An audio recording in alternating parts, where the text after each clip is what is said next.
À l'intérieur de la tour de la chaîne se cache en fait un célèbre monument barcelonais. Vous allez rentrer dans l'atelier de Gaudi, dans sa manière de penser, dans son univers.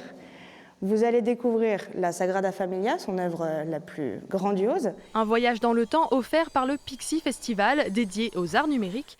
Pendant quelques minutes, les visiteurs retournent en 1926 pour un résultat époustouflant. J'ai déjà visité la cathédrale plusieurs fois à Barcelone, mais là c'est vraiment fabuleux, hein. On est dedans et en plus on a le temps de voir des détails. Gaudi enseigne l'histoire de sa cathédrale à ses nouveaux élèves qui travaillent ensemble dans son atelier. Et il n'a qu'un espoir, que vous, ses nouveaux assistants, deveniez les gardiens de son œuvre. C'est la première fois que je vois d'autres participants et je trouve que c'est un plus, effectivement. Ça ajoute au monde un petit peu irréel. Le fait d'être des personnages en bois tout simples et puis ça donne un côté un peu... j'ai pensé à Pinocchio, moi. La réalité virtuelle, un outil désormais incontournable, continue d'ouvrir de nouvelles perspectives.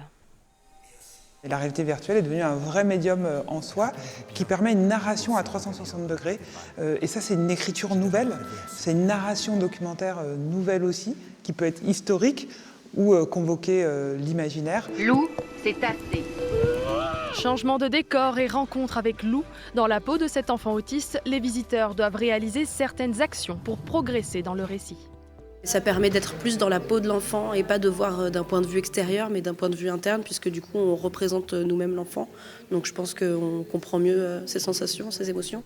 Grâce à la réalité virtuelle, les visiteurs peuvent s'amuser tout en étant sensibilisés à certains sujets.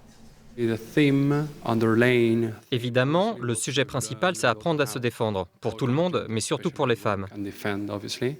Mais avec l'utilisation de la réalité virtuelle, et en plus de l'art, c'est très éducatif.